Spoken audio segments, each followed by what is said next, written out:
Ghana here, several organizations have tried to organize programs like this. And at this point, I want to commend PN Africa. Let's give them a hand of applause for the fantastic job they are doing. And I think that it's something that the state should invest in. The state must be deliberate. It should not only sit in our national youth policy that we want to promote youth participation in decision making.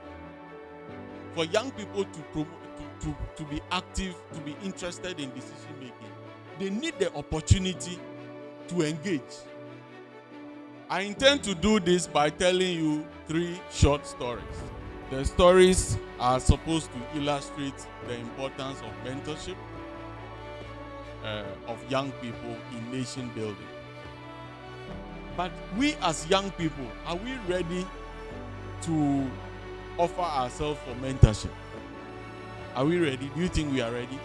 Are we ready to make the sacrifices that we require to do that without thinking of anything in return?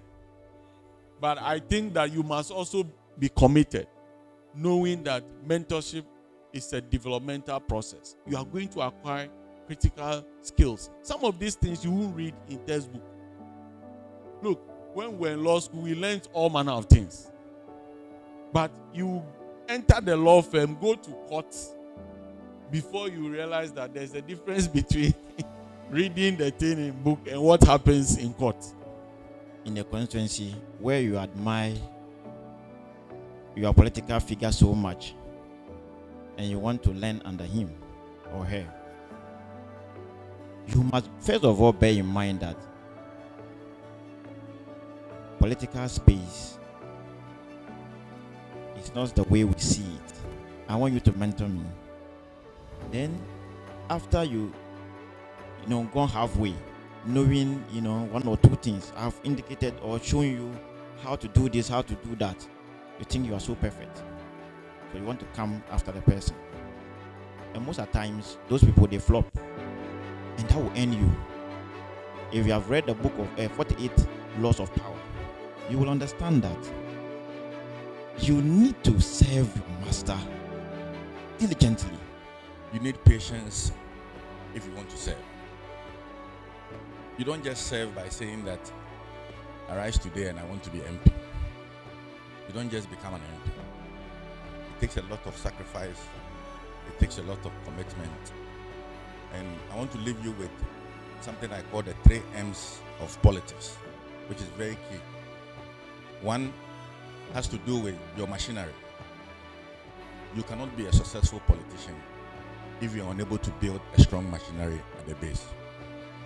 I mean, if you get to your constituency and there's nobody there to be directing you, to be helping you, to be following you, people giving you reports, people picking intelligence to tell you what is going on and all of that, that very moment, get to know that you have lost elections. Because you need a very strong machinery to thrive in this enterprise of politics. Your second M is the messaging. You may have a strong machinery on the ground, but you need to be able to advance reasons why the people should vote for you.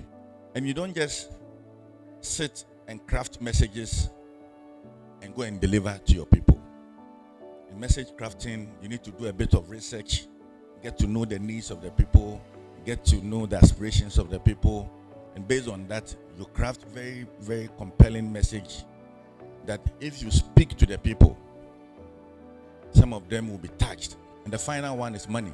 If anybody tells you money does not play a role in politicking, the person is lying. But you should not have the money to want to contest. In my first primaries, I had nothing. In my second primaries, I had nothing. But I'm sure I raised enough money to be able to contest.